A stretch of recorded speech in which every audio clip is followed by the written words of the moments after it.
Hi friends, நீங்களாம் நல்லா இருக்கீங்கன்னு நம்புறேன். நம்மள எத்தனை நபர்கள் வந்து கம்பேரிசனை ஃபேஸ் பண்ணிக்கிட்டு இருப்போம் லைஃப்ல. உதாரணத்துக்கு சொல்லப்போனால் ஸ்கூல் படிக்கலையா இருக்கட்டும், காலேஜ் படிக்கலையா இருக்கட்டும், அதே மாதிரி வேலைக்கு வந்ததுக்கு அப்புறமா இருக்கட்டும், பக்கத்து வீட்டுக்காரன் கூட, சொந்தக்காரன் கூட, ஃபேமிலி சர்க்கிளில் இருக்கக்கூடிய ஃப்ரெண்ட்ஸ், ரிலேட்டிவ்ஸ் எல்லார் கூடயுமே வந்து அவனோட வாழ்க்கை முன்னேறி போயிட்டு இருக்கு அப்படிங்கிற ஒரு சின்ன சின்ன கம்பேரிசன் இருக்கு பார்த்தீங்களா? அது பெரிய அளவுக்கு வந்து பார்த்தீங்கன்னா நம்மளோட கான்ஃபிடன்ஸ் லெவலை உடச்சி விடுறதுக்கான வாய்ப்புகள் இருந்துட்டு இருக்கு. அவன் முன்னேறிட்டு போயிட்டு இருந்தா ஸோ வாட், நமக்கு என்ன வேணுமோ நம்ம அதை அச்சீவ் பண்றதுக்கான வாய்ப்புகள் இருந்துட்டு இருக்கு.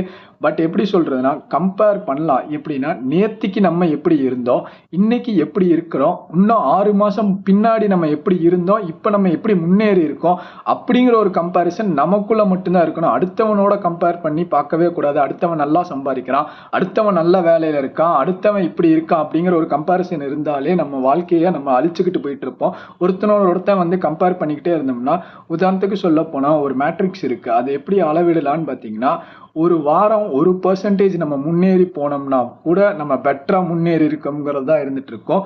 அதே மாதிரி வந்து பார்த்தீங்கன்னா, ஸ்லோவா சக்சஸ் ஆனாலும் வந்து அதுவும் ஒரு சக்சஸ் தான்.